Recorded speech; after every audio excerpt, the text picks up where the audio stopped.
the early 2000s when 24 billion really meant something, when that was a lot of money. He, in doing that, not only built a great company, but also invented a category known as storage area networking, which of course is a predecessor to kind of cloud storage. So all of you who use S3 and the like and so forth can kind of thank Greg for pioneering that field and really building the premier company in the space. But in 2005, Greg was, and I think the right word is kind of manipulated into resigning from Brocade, and we'll kind of get into how that happened because it was a pretty unusual circumstance. It's only one like it I've ever heard of. And then in 2006, Greg was indicted for securities fraud related to backdating of stock options. He was convicted in 2007 and sentenced to 21 months in prison in order to pay a $15 million fine. But in 2009, the U.S. Court of Appeals overturned the conviction because of prosecutorial misconduct. And the misconduct was very interesting in that the prosecutors intimidated witnesses into lying on the stand in exchange for kind of better treatment for them. And those witnesses later admitted that they had lied. And so it was overturned, but they tried Greg a second time despite kind of that misconduct. And he was convicted and sentenced to 18 months in prison, which he served. And then on January 20th, this year, he was granted a full pardon by President Trump, which we're all very grateful for. And so with that as a backdrop, let's get into the story. And I think, Greg, it would probably be great to start with Brocade and sort of how you built it. Because one of the things, not only was it a great company, but one of the things that always struck me about the whole criminal process was, I watch a lot of crime shows and they always look for the motive. But not only did you not have a motive, you had kind of an anti-motive in that you didn't make any money off it and you had a tremendous amount to lose. So maybe you can talk about like who you were, how you built Brocade, and then we'll get into kind of what happened. Sure. Interestingly enough, for me, Brocade was the pinnacle of my career. Just getting that job was the pinnacle of my career up to that point, because I started out at an OEM system company called Convergent Technologies and worked my way up through the sales ranks. And I knew from a very early age that I wanted to be a technology CEO. And I looked at Convergent and I saw that the PC was going to win that battle and that proprietary workstations didn't have a future. And then I thought about what was the next big thing, and I found a company that was a leader in PC networking called Banyan Systems, and I traveled to the East Coast and I became a networking expert and ran their sales organization, and I knew I needed to check the box in terms of managing a big P&L. So I moved to Cedar Rapids, Iowa, and ran a division of a company called Norand in the wireless data collection space, and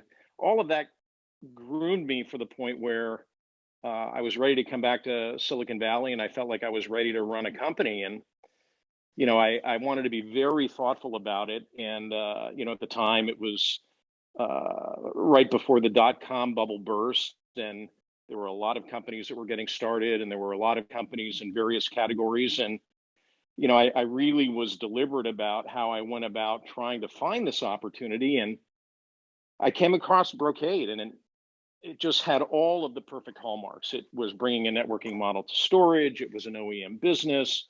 It was something that I understood, both technically and in terms of how to sell to large enterprise accounts. And the only trouble was getting the job. And it took me 27 interviews to finally get that job. 27 interviews. 27 interviews. But the funny part is that their CEO criteria was a guy who had come up through the system business. He or she had started in a startup, grew it into a multi-billion-dollar company. They had networking background, enterprise software experience. And I said to the chairman at the time, I said, this guy doesn't exist. What you need is a leader. You need somebody who knows how to build teams, how to win business. So I got the job, and just serendipitously, as often happens with industries that are in transition, the storage business was, relatively arcane. There was a one-to-one relationship between servers and storage, and I was a true believer in this notion of bringing a networking model to it to create these big data center platforms where you had, n number of servers that could connect to, huge storage repositories, and we ended up gaining 90+% market share, and we were quite successful. Really, at the end of the day, it's very simple. The success is probably analogous to lots of successful companies out there. You've got a winning vision, you've got a winning team, you've got a winning strategy, and you execute aggressively, and hold yourself and the team accountable. And that's really what I attribute Brocade's success to. Yeah, and it was amazing because that success and the success and the growth that you were having kind of led to some like adjustments in your processes that kind of ended up being really problematic down the line. And so maybe talk a little bit about like what that was like, how fast you were growing, and then how that got Larry Sonsini to go, well, maybe you should be a committee of one, and that whole thing that kind of walked you into that trap. Sure. I mean, I think that in many ways, my story is a cautionary tale for many young CEOs. I think at the time I was 35 years old. I'd run a $60 million division of a private company. And I was smart enough to at least know what I knew and what I didn't know. And I tried to augment my skill set by bringing in expertise from the outside into the company. I knew that we were going to scale this thing into a big company, and I brought a fellow named Mike Bird in as the company's CFO. He was, well pedigreed, came from one of the big six at the time. I brought in, manufacturing expertise. My focus was really sales and marketing, and the core team was a technology team. But in any event, the whole issue of stock options, up until the point that it became an issue, 5 years after being a public company, really didn't occur to me. Mike brought the process with him from Maxim. We'd group employees into a bucket. If we hired, let's say it was the month of January and we hired 200 people, Mike would say, what's the low stock price in that month, and we'd grant it to everybody to just try to be fair. And I said to him, hey, can we do this? And he said, yeah, of course, we did it that way. It's not an issue. We did it that way at my prior company. And your lawyers had reviewed the plan, and your accountants had reviewed the plan?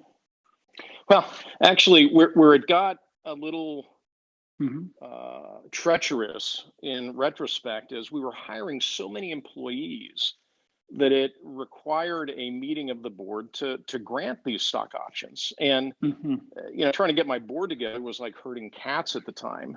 And I had brought on this fellow named Larry Sonsini, who was his name was on the building at Wilson, Sonsini, Goodrich, and Rosati, because it was recommended to me, hey, you should really try to get this guy on your board. He can, help you with governance, and he can help you with M&A, and he can help you set up infrastructure. So at one of the board meetings, I said, hey, we've got this problem, guys. We're hiring, 250 people a month, and we need to grant stock options. And the price was going up. And Larry said, well, why don't we just make you a committee of one, Greg? I said, can we do that? Oh, yeah, it's not an issue at all. So, it doesn't even sound like English, committee one. Yeah, exactly. So you've got the most prestigious, pedigreed Silicon Valley attorney recommending to the board that Greg Reyes should be a committee of one for the purposes of expediting the administrative stock option granting. And in many ways, that's the catastrophic mistake that came back and bit me in the rear end. Yeah, amazing. And so you were kind of going about it, signing off on these grants that your team was. Kind of what happened? What happened in the granting process, or what happened when the wheels came off the cart? Yeah, what happened when the wheels came off the cart?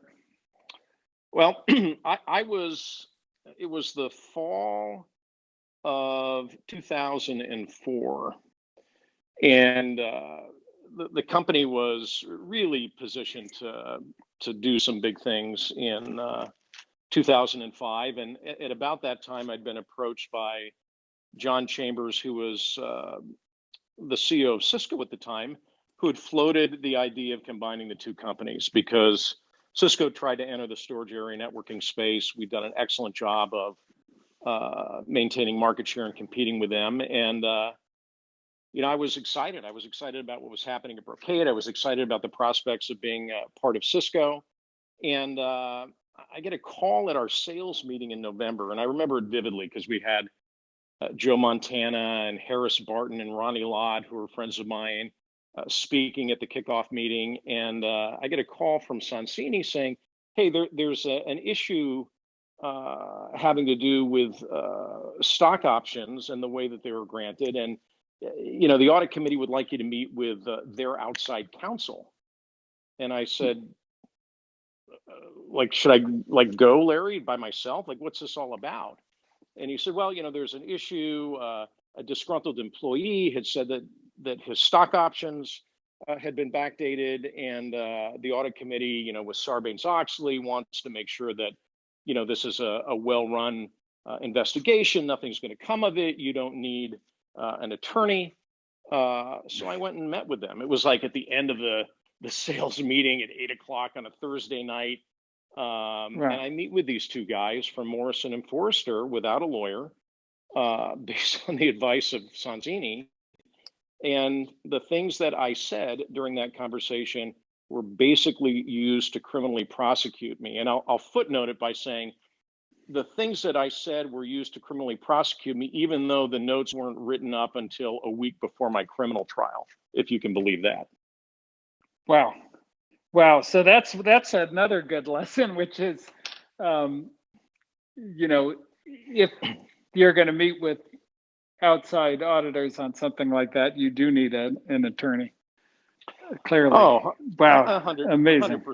100%. I mean, also don't have your corporate attorney sit on your board. I mean, there are so many lessons in retrospect that, now you kind of say well, that was stupid, Greg. But at the time, it was wow, you got Larry Sonsini on your board. And when he's advising you, you think that you've got a real luminary there. You're sitting at the knee of the Silicon Valley legal god. Yeah, it's almost like a gold sticker of governance. It's, okay, here's the guy who's the authority on it, and he's on the board. Obviously, we're in good shape. Yeah, I mean, little did I know. In retrospect, he was setting me up. Yes, and we need to get into that because that is one of the wildest parts of this whole wild tale. But so continue. So you had the meeting with the outside auditors. They didn't write up the notes for however long, but then what happened after that? Well, then we're proceeding with the Cisco due diligence. Now imagine this: your number one competitor is doing due diligence. You're kind of opening the kimono, if you will. There's this audit committee-led investigation, and that the entire management team is recused from. I'm recused from. Other members of the board are recused from it. And this kind of drags on. And I can't remember if it was I think it was late December 2004. I get called into this board meeting that was happening at Wilson Sonsini's office. And Sonsini and another board member asked to meet with me privately. Mhm. And they said, for the good of the company, Greg, you need to resign. And I said, well, what did I do? And they said, well, it's really inconclusive. There were no findings, but, we really think that for the good of the company that you need to resign. And, I was a company guy. I love the company that I built, and I resigned.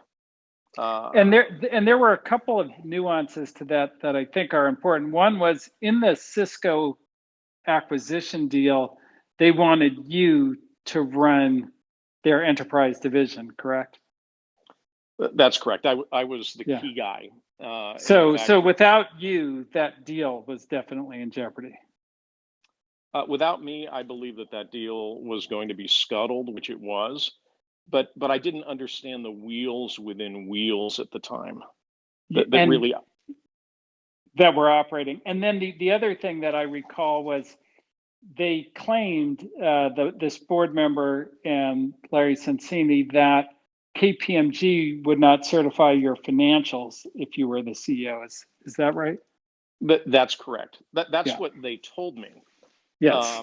And that, in fact, really gave me no choice, because if we couldn't have audited financials, it was bad for the company, bad for the shareholders. As it turns out, that was a lie, and it was a lie proffered by Sonsini to trick me. And how did you find it? How'd you find out it was a lie? I found out through discovery after the fact. Yeah, in legal discovery is part of the criminal trial. Yes. Correct. Yeah, that's amazing. So that whole thing was just fabricated. It was fabricated to get me to resign. Now, of course, the optics of it are, wow, this guy must be a really bad guy. He resigned. Why else would he resign? He loved the company. He was the company in many ways. Yeah. He was at least the face of the company. Yeah. So it looked bad. It fouled the M&A transaction, which probably would have ended the whole thing, because Brocade would have gone away as a standalone company, and it was all based on this weird false premise. So why you? Why do you think you were the guy who got set up for the fall? Well, for a number of years, I thought I was hit by an unlucky lightning bolt. And as time has passed and as pieces of data have floated to the surface, I believe that the reason that I was singled out for this prosecution, or at least set up for this prosecution, was because at the time I didn't know that Larry Sonsini was on the advisory board of the SEC. And if you recall, Ben and Marc, back in that time period, there were articles that were starting to hit about the quote unquote lucky CEOs, and how was it possible that these CEOs were able to grant stock options to themselves and or receive stock option grants at the low of the year. Mm-hmm. And what I believe happened was that Sonsini knew this was a hot button issue for the regulators. I think that he saw an opportunity to kind of carve me out. I think he also knew that Wilson Sonsini represented the majority of the A-grade firms in Silicon Valley. And, they knew that this was a common practice. And I have subsequently come to learn from multiple sources that he may have, in fact, cut a deal with the feds to serve me up. And what was odd about this is that, the company I built wouldn't help me defend myself. Everything was marked attorney-client privilege. There was a internal investigation, and it concluded that I had done nothing wrong and that there was no finding of wrongdoing. So, all I can believe is that, the guy that can see around corners or can see around the curvature of the earth and knows what's coming really did a masterful job of kind of carving me out and pushing me on a slab of ice. Wow, it's just like what a wild and insane way to get pinned down. And then there were a couple of other things about it that really struck me. One is you didn't make any money on backdating. Like it wasn't as though it went into your pocket. Yeah. Well, let's flush it out in its technicolor. Yeah. So yeah. I had been very, very successful economically by being at Brocade prior to going public. And in the process that sent me to prison was one where we were trying to come up with a fair way of granting stock options to our employees. I was never accused of backdating my own stock options. I was never accused of making a penny from my conduct. And I think that the crazy making of it all was that it didn't even involve cash. It was hypothetical, non-cash that had to do with the grant date and the share price. And at the end of the day, the stock options that were involved, the majority of them were never even exercised by employees. It was much ado about nothing. And as I understand it, that the accounting rule, which you were found to have violated, is no longer a rule. Well, the accounting rule that I was criminally prosecuted for was called APB. I think it was APB 27. I'd never heard of it before, but it was a ruling about the measurement date and the grant date associated with granting employee stock options and the amount of a non-cash charge that should be reported. And in fact, when I was prosecuted, that particular accounting pronouncement was null and void. It wasn't in effect. It wasn't being used anymore. So it was kind of like if you can imagine going back in time and criminally prosecuting somebody for a now defunct law, it just made my head want to explode. Wow. And so now, now at this point, the walls start closing in because you've resigned, and so now you lose kind of the company protections, whatever they were doing, and so kind of what happened next with the prosecutors, and then how was that affecting your personal life? Because you had an amazing family, you were, you made $1 billion, you owned like the Sharks. I mean, like you were like such a big figure in Silicon Valley. What happened through that prosecution process? Well, I was one of these guys that in many ways, and probably wrongfully so, I viewed, my team and many of my employees as almost like an extended family. I mean, I spent more time working with them than I did with my own family, just because of travel requirements and the demands of the job. So the minute that I was asked to resign, I was basically ostracized, and people just went dark on me. So that was very disorienting. You kind of lose your sense of equilibrium when one day a switch is flipped and the atmospherics have changed. So it was disorienting personally. It was a horrible ordeal for my family. I had 2 young children at the time, and once I was criminally indicted, then all the oxygen came out of the room. And the pressure was almost unbearable because, now you're in a fight for your life. And one of the ways that I described it is, if you think things are bad, they can always get a lot worse. I thought, oh my God, I mean, I could never imagine being fired. I've never been fired. Well, then that happens.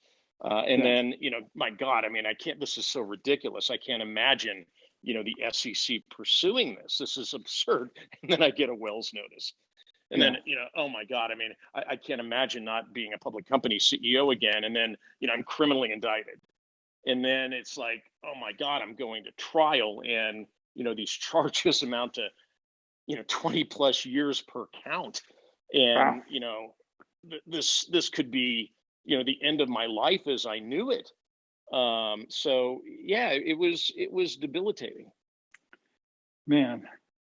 Yeah, that is. And so, under that, you're walking into this trial, and then there were some like real surprises about what people were saying on the stand in the first trial that turned out to not even be true, that they admitted weren't true. And what was Well, that the like? the well, let me start at the beginning of the process for Yeah. people who don't know how a criminal trial unfolds. It starts with something called the voir dire process, where you show up before the trial is supposed to start, and the courtroom is packed with prospective jurors, and they fill out a questionnaire, a voir dire questionnaire, to vet them. And there's like a draft pick where we can knock out, and I'm just going from memory, so I'm probably wrong. Like we can knock out 10 jurors that we think are biased, and the prosecution can knock out 10. Well, we get into the list, and I'm reading what these people are writing, and I'm reading things like, this guy's a CEO. I don't even need to know the facts. I think all CEOs should go to prison for the rest of their lives. And I'm thinking, holy cow, this is not like it's supposed to be. This is not like television. And my attorney would say, Your Honor, we think Mr. Smith should be disqualified for bias, and the judge would say, Mr. Smith, I'd like to ask you a question. If I asked you to be fair and impartial for Mr. Reyes, even though it says here that you think he's guilty, would you do that for me? Yes, Your Honor. Okay, you can stay in the jury pool. So that was kind of the base level atmospheric, right? And it's like, okay, I can kind of get a sense as to how this is going to go. Well, in the first trial, the entire premise of the prosecution was that I had somehow deceived Mike Bird about how stock options were granted to employees, and that caused Brocade to improperly account for hypothetical non-cash expenses under APB 25. Now, the long and the short of it is that was a lie. They knew it was a lie. Well, and you had actually been guilty of the opposite, right? Of over delegating, not kind of running your own program behind the CFO's back, but actually giving the whole thing to the CFO. Oh, 100%. 100%. And if he'd said, hey, Greg, this is how we should account for it, I would say, okay. I mean, if that's how we should account for it, let's account for it that way. So the other kind of crazy making is there were all of these employees, some of which I'd never met before. Some were laid off in reductions in force. Others had gotten passed over for promotions that the feds had found, and none of them had really interacted with me, but they kind of painted this company that I love that was built on meritocracy, and we did all kinds of EQ 360 questionnaires to make sure that all of our executives were tuned in at all levels. Like this one woman, she said, the prosecution witness saying, what did you hear Mr. Reyes say? And she said, I heard him say, it's not illegal if you don't get caught. Now, this had never been in any of her prior interviews with the FBI. I mean, she clearly made it up. I mean, maybe if I did say that, I probably said it in the context of a Raiders game where there was a bad call and somebody didn't get, but it was that kind of crazy making. Yeah. That is just unbelievable. And so then how did you went through the trial, and then you had an appeal, and you won the appeal? Well, yeah, I did. And I'm going to just rewind a little bit. What's ironic about it is the day after I was found guilty, the SEC then came out and charged Mike Bird with securities fraud after the feds had argued that I had somehow deceived him. So we went in then to the judge saying, hey, you need to throw out the verdict because this is just bogus. Of course, he wouldn't do that because he was so having my scalp on his lodgepole. But in any event, people started to come forward. We had a witness that the prosecutor had basically composed testimony out of, and she lied, and she came forward even under threat of perjury and admitted that she had lied. And we went back to the same judge. He still wouldn't throw out the verdict. And then, make a long story short, a year plus later, another $1 million in legal fees. I won on appeal. I had a brilliant appellate attorney named Seth Waxman who did a phenomenal job of arguing that case. And I thought it was over. Yeah. Yeah. Like, I mean, I've never heard of anybody being tried twice for the same crime. Oh, it happened. It happens all the time. It happens all the time. So instead of finding for me and throwing the case out, the Ninth Circuit Appellate Court threw the case out and left it to the U.S. Attorney's discretion as to whether or not they retried me, which they did. Yeah, and on the second time they convicted you. They did, except this time it was a truly brilliant, indefensible prosecution, and the prosecution was very tight. It was very discreet. It was very simple, and it went something like this: that the U.S. government, hired someone from an accounting firm to go through all of Greg Reyes's personal stock option grants that I received, which, by the way, I didn't grant to myself. Yeah. And because there was no way to determine the grant date of those options to Mr. Reyes, it would have resulted in a $300 million hypothetical non-cash expense, even though Mr. Reyes never exercised any of those options. So they implied that I had received backdated stock options from my board of directors, but the members of my board from the compensation committee wouldn't come and testify on my behalf because they were under threat of criminal prosecution. And then I don't know if this is still around, but there was this group called ISS, and they would, they're still around.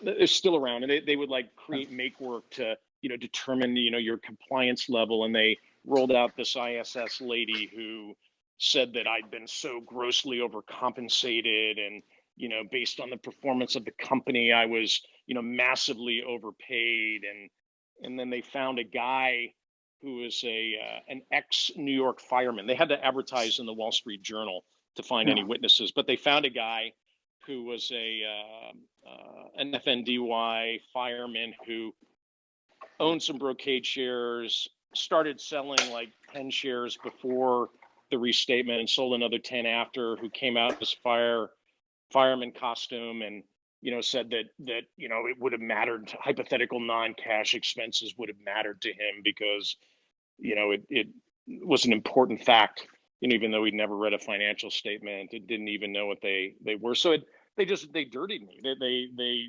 like soiled my reputation by making it look like I was some greedy, self-dealing, unfair CEO who damaged firemen. Right. Even though your compensation wasn't determined by you, it's determined by the board of directors who didn't show up. Yeah, that's 100%. Yeah, 100%. That's really something. Before we get into, let me just pause for a second and see, Marc, do you have?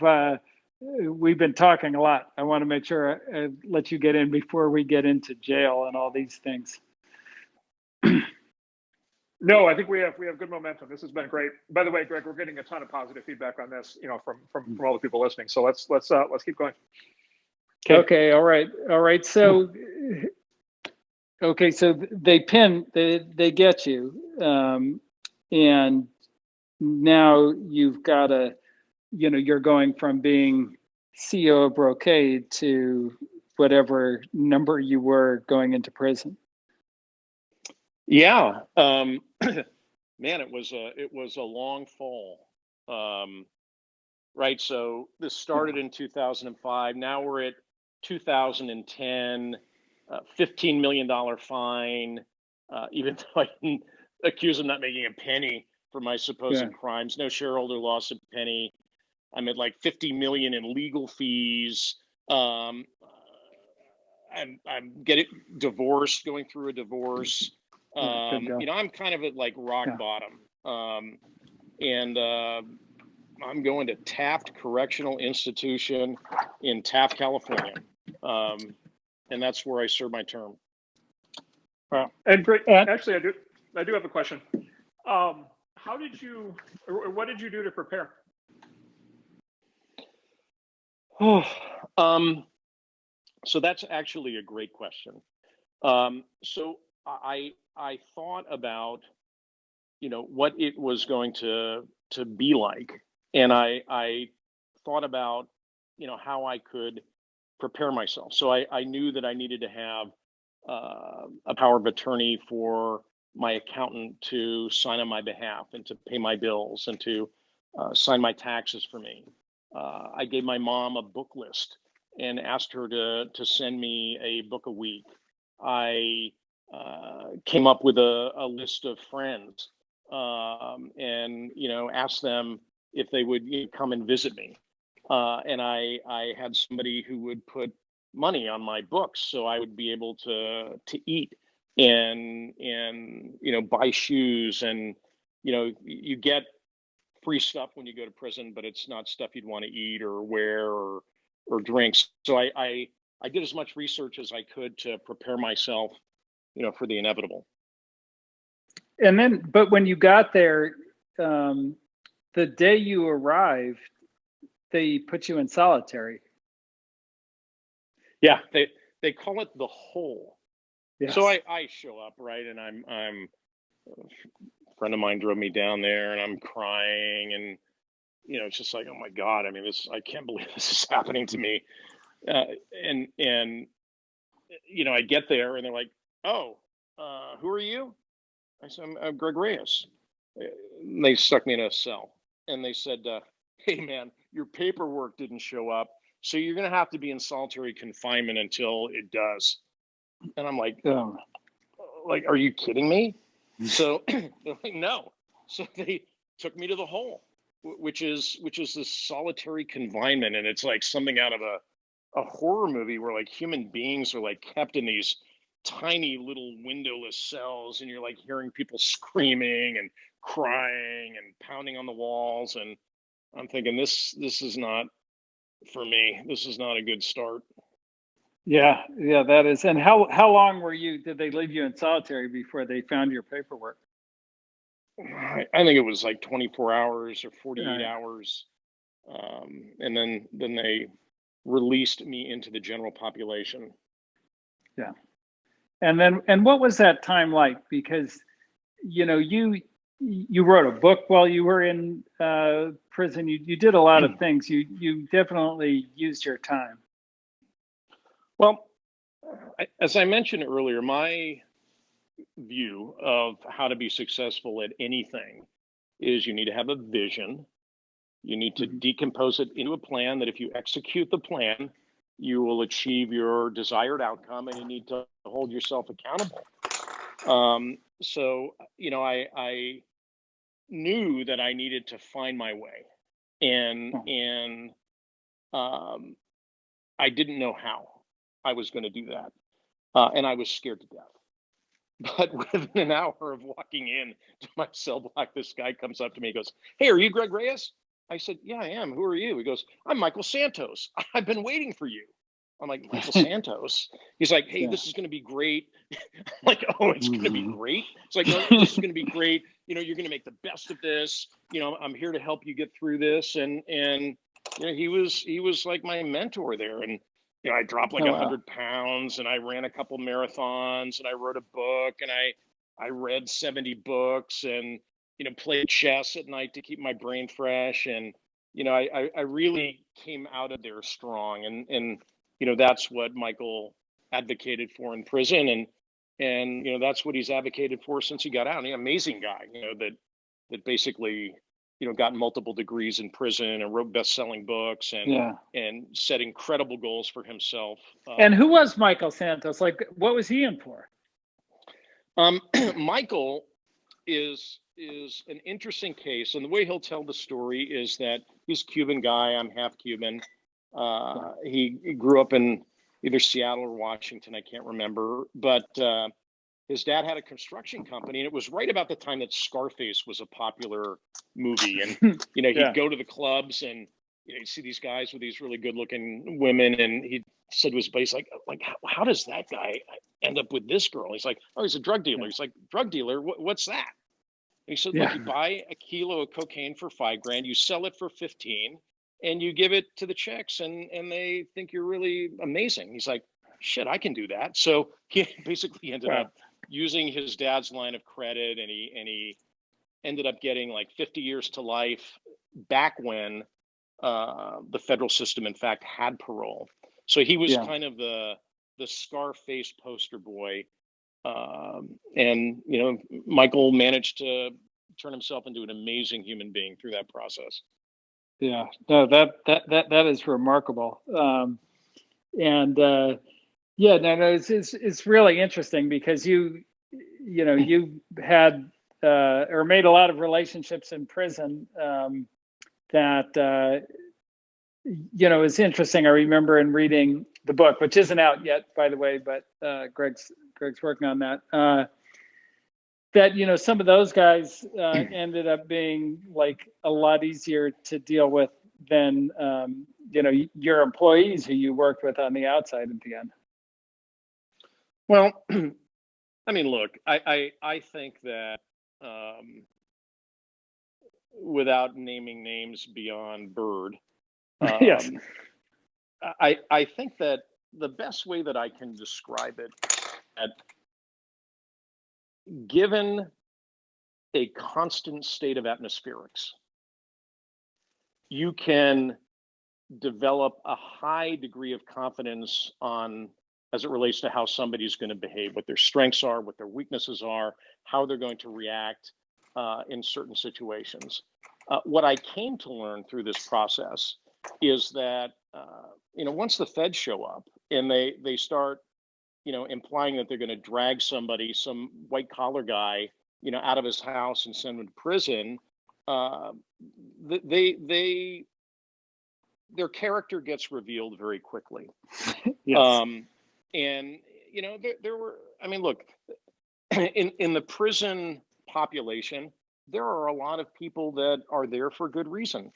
And there are some that are there because of the circumstances of their lives, which is very sad. And there are a handful of guys that shouldn't be there at all.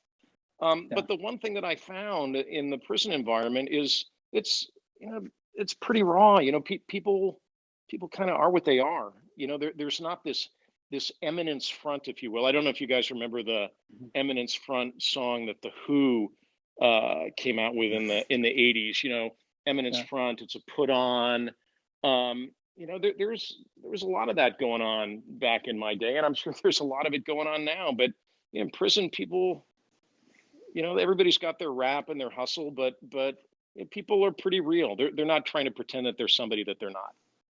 Right. Did I answer your question? Yeah, no, that was super super helpful. And when you get kind of coming out of prison, you then your old life is gone. So what then? That was actually the hardest part. I drifted. I mean, I kind of went from a guy who was busy from 7 a.m. until 9 o'clock at night, 6, sometimes 7 days a week, people lined up outside my office. I was kind of a full contact CEO, and I went from that to the phone's not ringing. Yeah. And living your life in Silicon Valley and people kind of shooting you looks like, hey, is that guy? And it was hard. It was disorienting. It was horrible. And I had to, reinvent myself. Hey, Greg.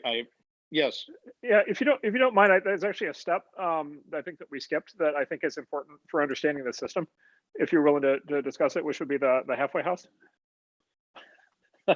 Oh, no. Is that okay? No, I'm happy I remember your Facebook posts from the time, so that's why I'm suggesting it.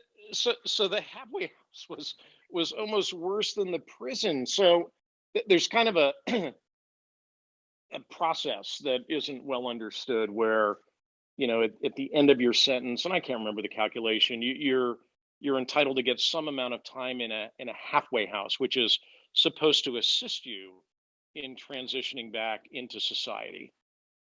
And the halfway house that I went to was in the Tenderloin, which is a rough part of San Francisco. And show up, and you're basically now a prisoner in an apartment building. And you have to perform tasks.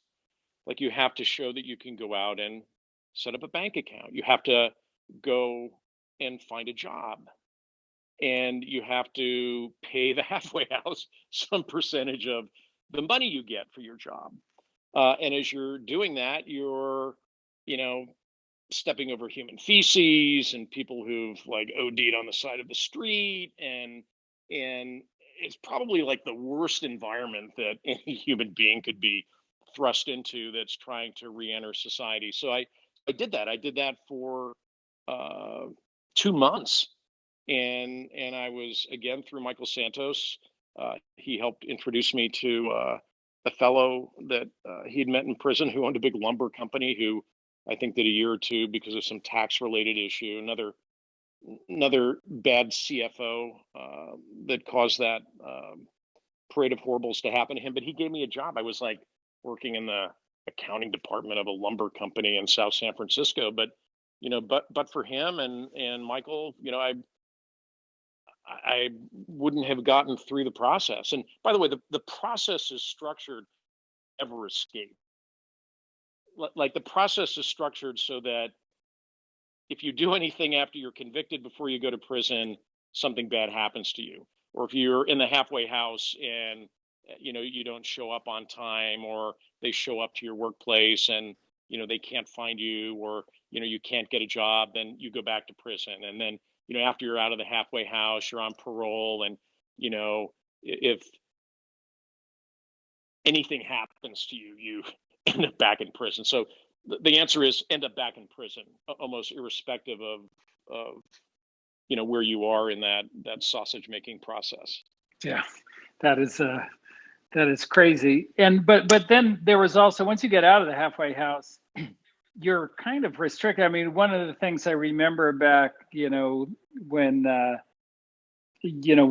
when you got out and we were talking was, you couldn't go, like you had a felony. You can't go on public boards. You can't.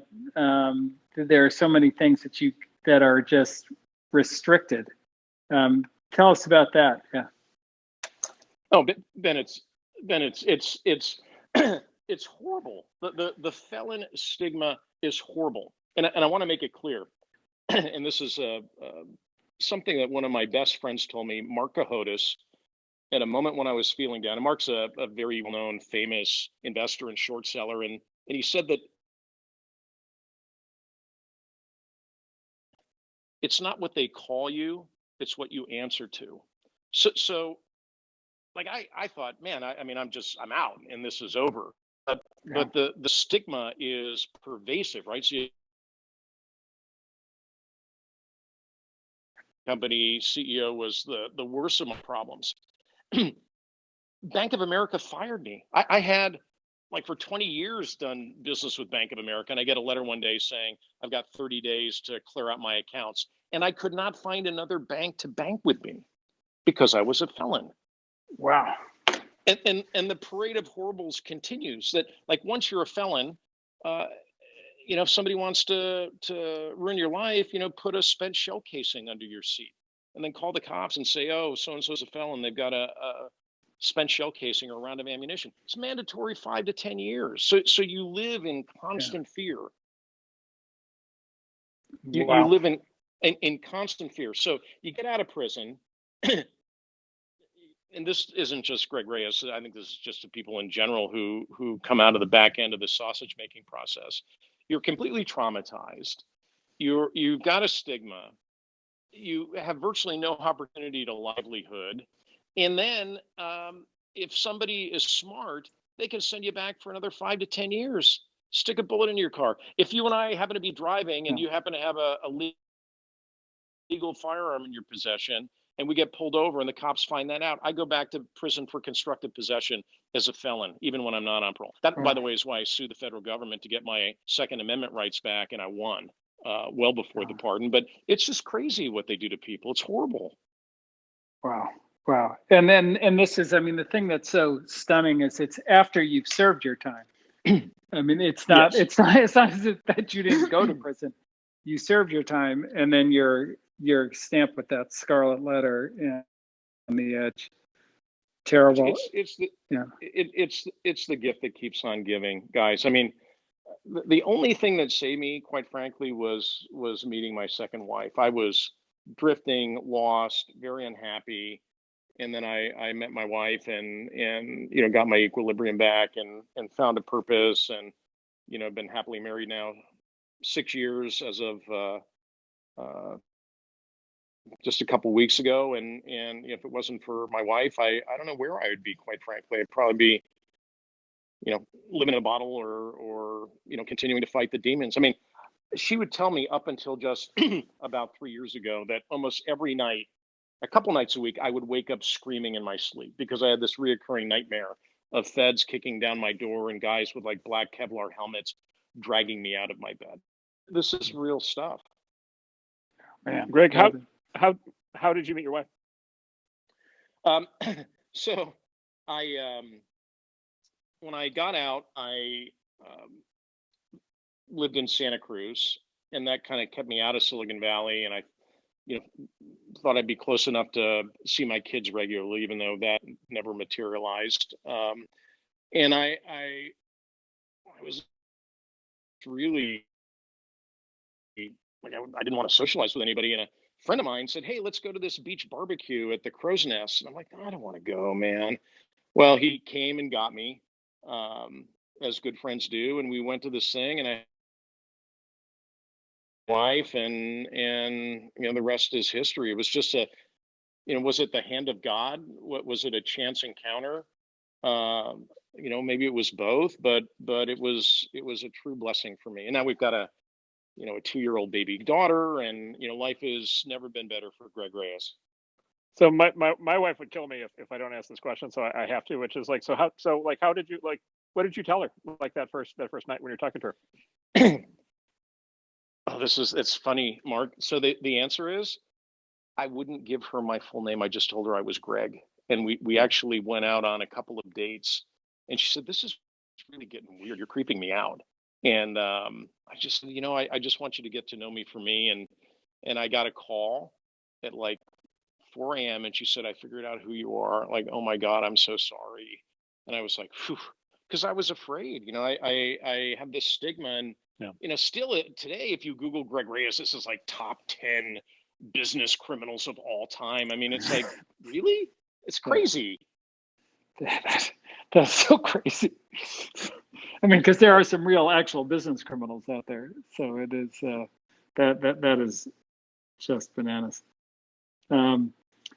So talk about the process to getting pardoned, because I know you had been working on that.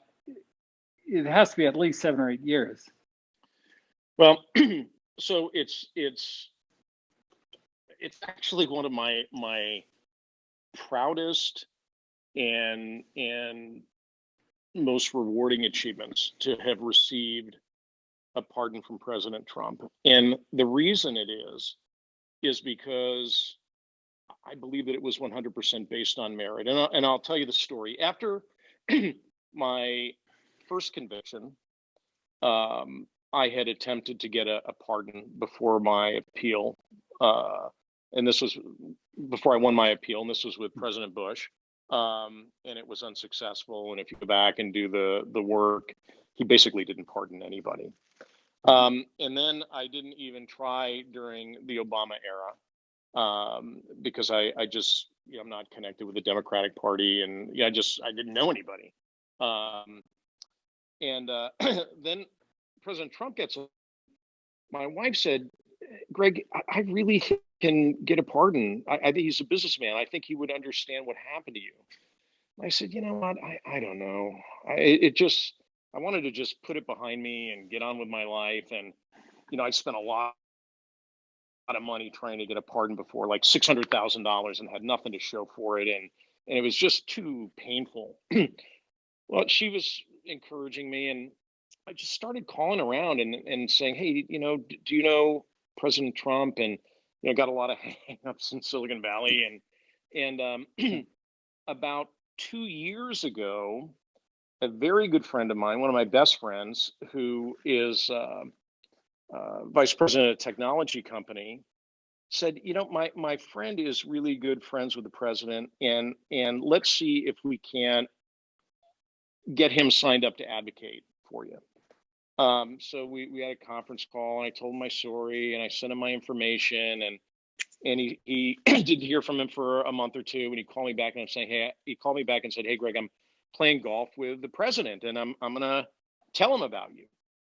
Oh, wow. So my wife and I, were, now granted, this is like 2 years ago. We're waiting around, how did it go? What happened? And he calls me, says, "You're not going to believe it. I was partnered with the president. I played 18 holes with him. I told him your whole story, and he thought it sounded horrible, and he said that he would have somebody look into it." Complete radio silence for a year and a half, and I'm thinking, oh my gosh, there's no chance at this. I'm not even going to try anymore. And then I'm talking to my friend Michael Santos, and he goes, "Greg, you need to try to get a pardon." And I'm like, I don't even know where to begin, Michael. He said, "You need to contact my friend Sean Hopwood. Sean Hopwood is a great guy. He might be able to help you." But at the end of the day, Greg, I think it'd be crazy not to call Sean. So he introduces me to Sean Hopwood. Turns out Sean Hopwood is one of the most amazing men that I've ever met. He was a bank robber. Wow. Who'd robbed five banks, went to prison. He was, I guess you'd call him a jailhouse lawyer who won Supreme Court cases. In prison? From prison? In prison. Wow. He got out, got his law degree, and he's now a professor at Georgetown. And my God. and has done just amazing things. And it also turns out he was one of the authors and very actively involved in getting President Trump's First Step Act approved, which is, I think, probably the only bipartisan piece of legislation that came out of the Trump presidency. So I call Sean, I tell him my story. He's like, "Well, I don't know, man. I got to get to know you."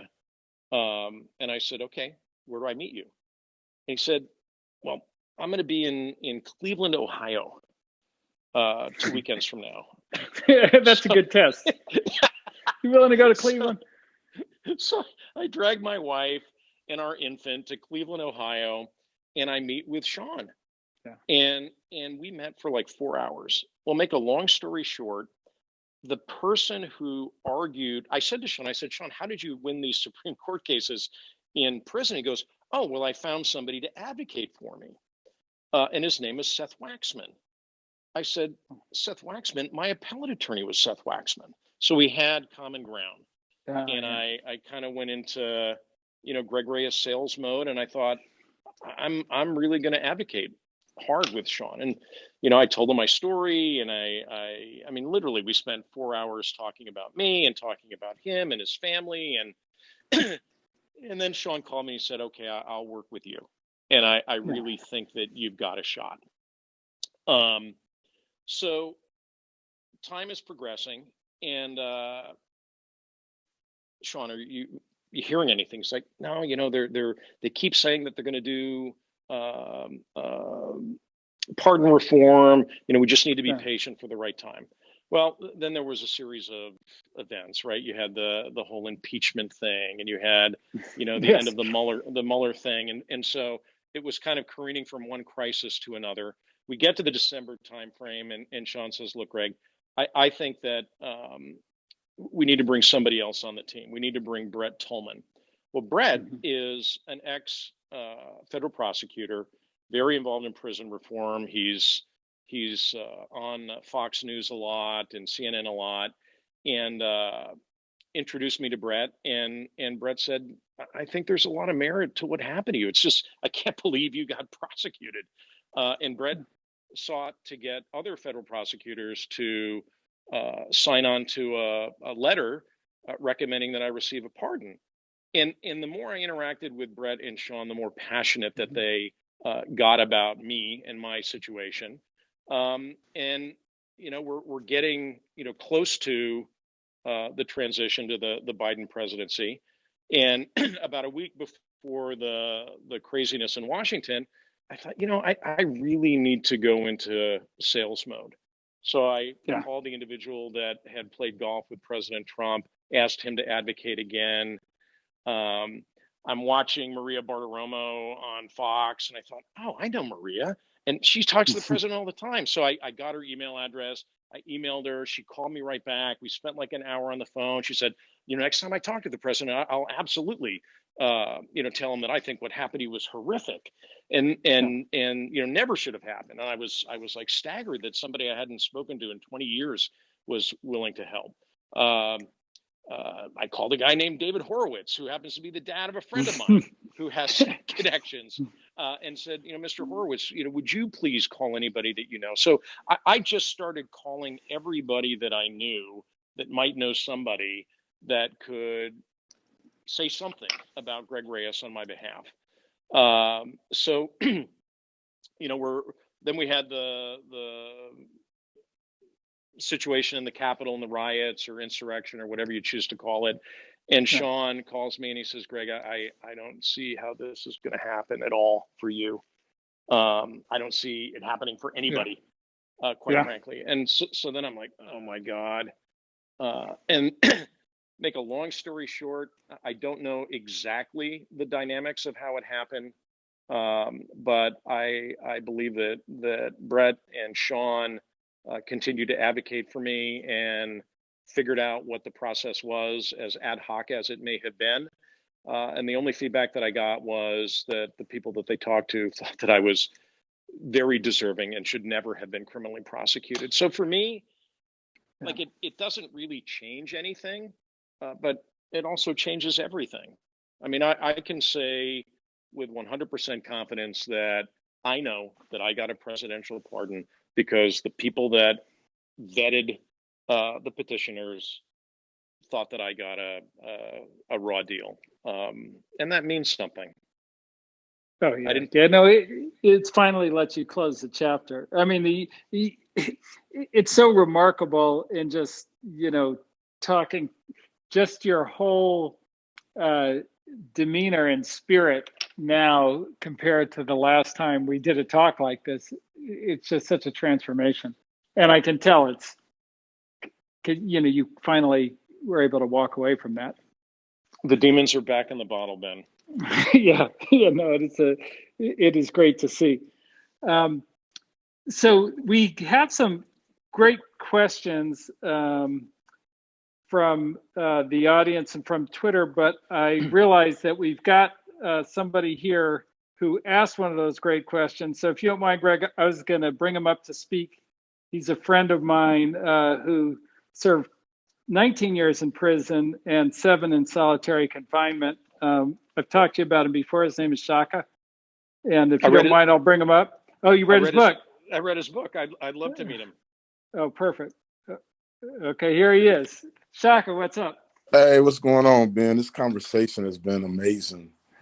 And Greg, I'm happy the demons are back in the bottle. It's just so refreshing to hear your perspective and your experience and just all the things you've learned through the process that you're sharing. So super just honored to get a chance to meet with you and talk. The one question I had was, why do you, in your opinion, do you think a pardon is important at this stage of just your life and your transition back?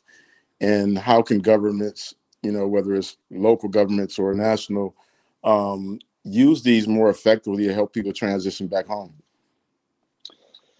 Oh, Shaka, I think it's a great question. I guess the thing that I learned from my vantage point is that there really is no process. That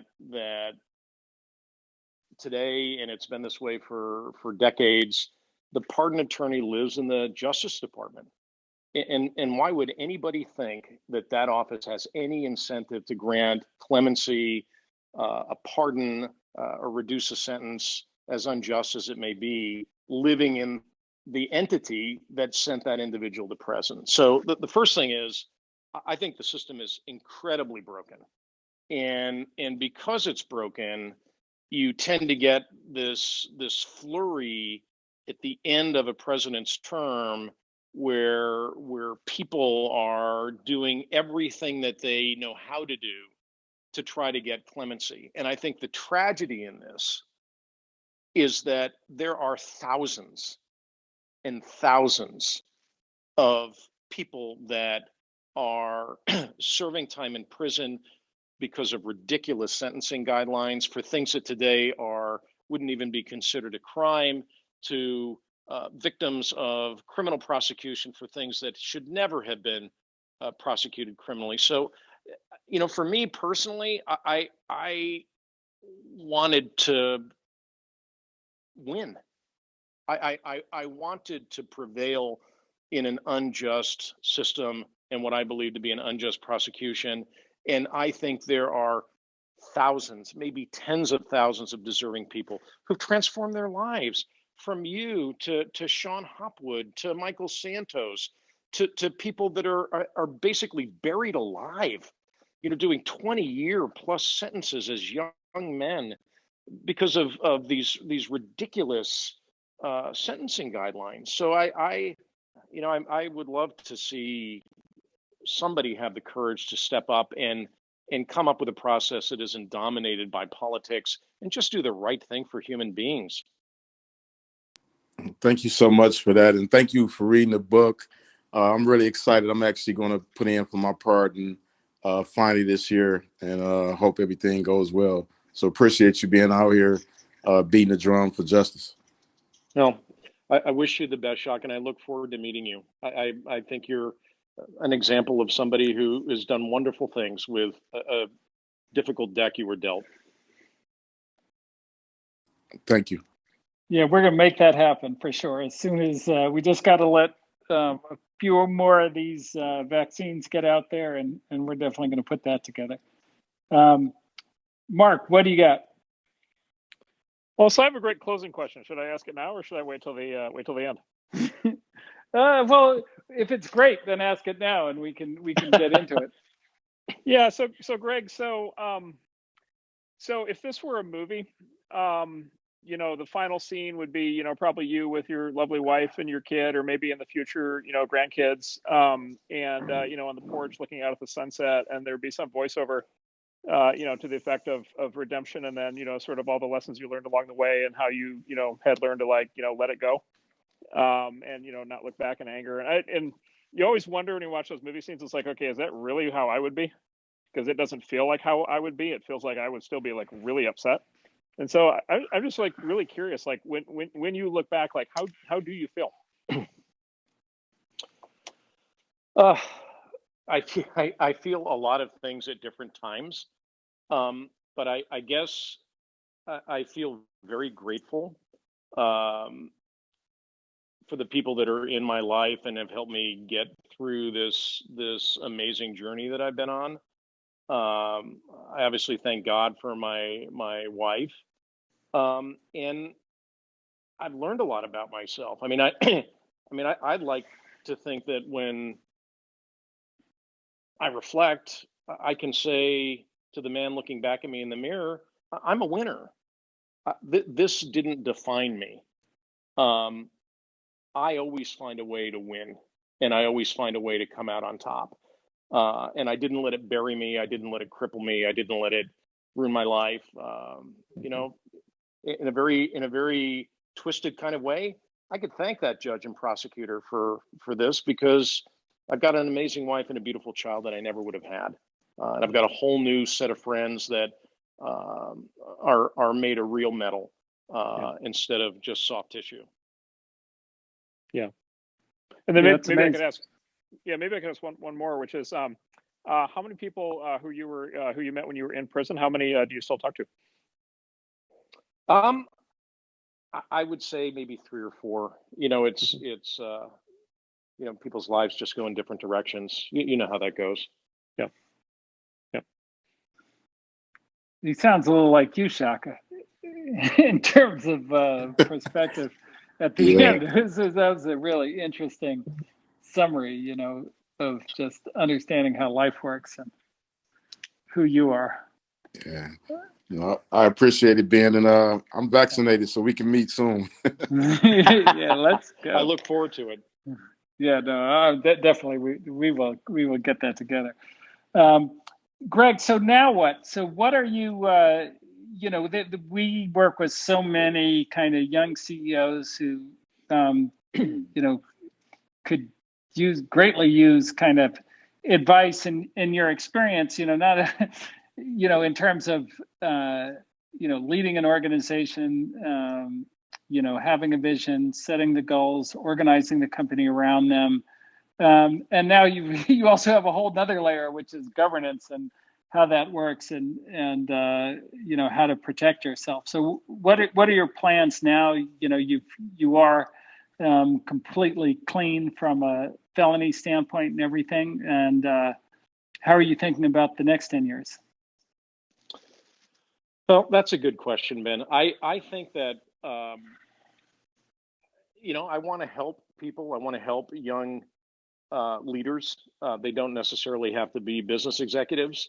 And I think I've got a toolkit that, you know, can help people accelerate their path to success and you know, avoid making mistakes that aren't necessarily obvious. I mean, now I've got a new repertoire in my toolkit, which has to do with compliance and governance. So, you know, I kind of have the scarlet letter. But I think I bring a lot of horsepower to any board, whether it's a public company board or a private board or, you know, even investment fund. Yeah, well, that scarlet letter's gone. It got erased. It is what scarlet letter? Yeah, exactly. It's so, yeah, man, it's just so exciting to know that. And so let's talk a little, you know, kind of at the end here about like, you know, now that you're viewing the world with fresh eyes and kind of business and all these things that are going on.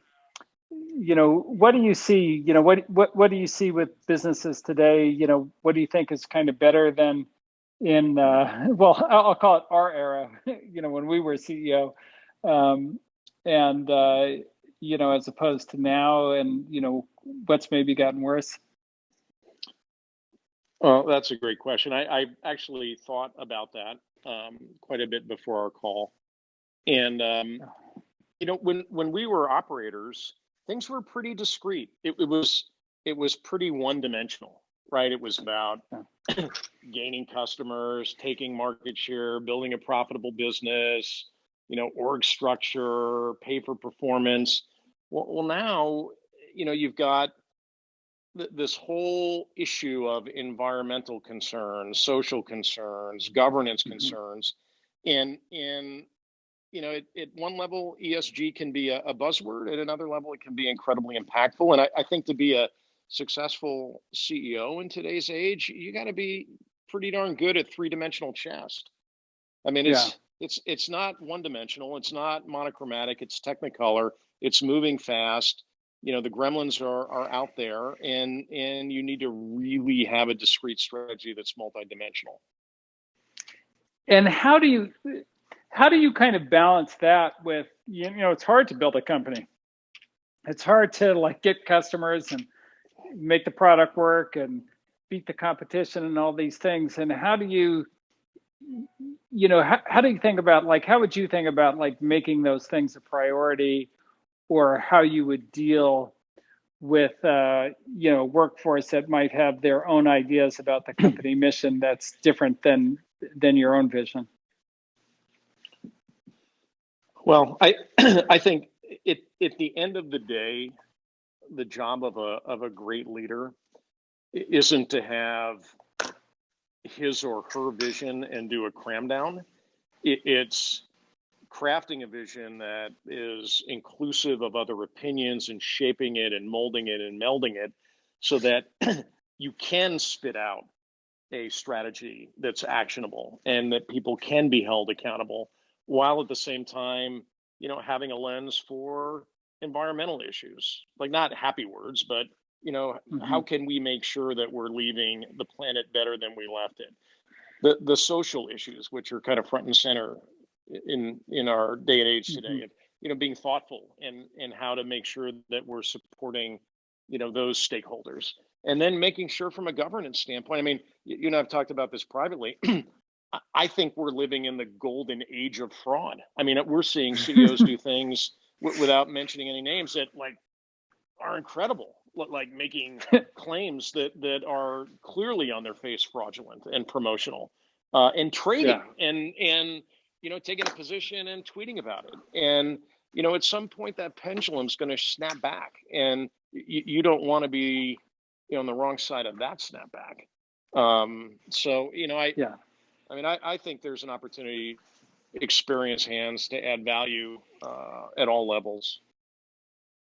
I agree with that. It is really interesting. And one of the things that I worry about is, you do see people, I would just say, take liberties with the SEC rules, particularly on Twitter. And then, I worry all the time about, okay, now you've got, a younger CEO coming up looking at that, who may not have the celebrity or the protection to get away with the same thing, and still does it, and then finds themselves in jail. So it's 100%. I think that's a real issue. I mean, we're going to see I predict we're going to see a very harsh snapback, and if people don't get used to cutting 90-degree right and left hand turns, you're going to get broadsided, and there's no reason for it, because you don't have to speed. You can be successful going the speed limit. One of the other things on that I found very interesting, having kind of been a public company CEO, is the market, the governance or the regulatory market is bifurcated in this very weird way, where you've got multi-billion-dollar private companies that they never, they generally, other than some really outrageous cases, are never kind of sued by their investors or prosecuted or anything. And then you've got the public markets, which, if you look at somebody wrong, you're getting sued by shareholders, and you'll get prosecuted very, very quickly. And I wonder, because the laws aren't that different, it's just the enforcement is different. And it's a very interesting societal thing in general, which is, and you've kind of alluded to it, where we have a set of laws, but they don't apply to everybody. And that's getting kind of true in corporate law. It's always we've always kind of known about it on like things like drugs. Like, if Michael Santos, wasn't from Cuba and in the neighborhood he was, he might not have gone to prison at all, just because, drug laws are applied to certain neighborhoods at certain times. And then it seems that, enforcement is applied in the public markets, but not in the private markets. And so it's just a very interesting, weird situation, I think, with law enforcement. Well, I mean, not to rattle the cage of the beast, but I mean, where's the SEC been? Where's the SEC been for the last 4 years? I mean, when a CEO publicly says that the SEC stands for suck so and so, you know what? I mean, and nothing happens. Like, what message does that send? It's like we can do whatever the hell we want, and so can everybody else. It's crazy to me. Yeah. You know, it is definitely uneven. Just truly interesting. Well, and that's why, Ben, I think that good hygiene and best practices are important, because it is asymmetrical, it is random, and if people aren't careful, they're going to be in a world of hurt, and they don't have to be. Yeah, that's such a good point, because in securities laws, one thing that I think most people don't realize is, in the whole history of stock options, up till the great stock option kind of accounting scandal, nobody was ever prosecuted for anything they did. Like, there was never, like, it was hard to imagine it being a crime because it was never a crime. Like, if you were a public CEO at the time, you'd be like, okay, well, how's revenue recognition? Because I know people go to jail for that.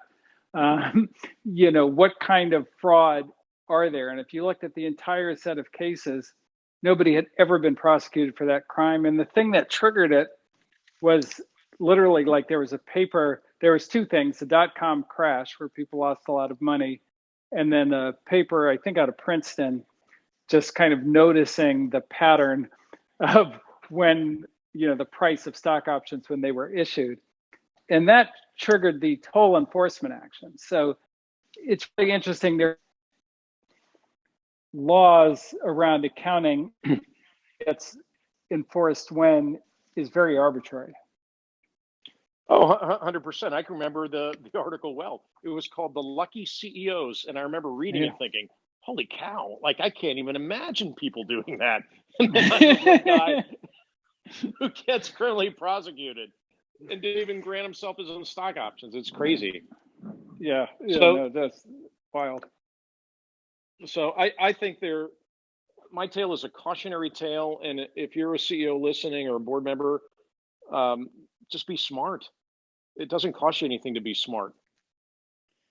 Yeah, and talk briefly about that. Like, when you say be smart, kind of what are a couple of the things that are really obvious to you in retrospect that you didn't see nearly as clearly going through it the first time?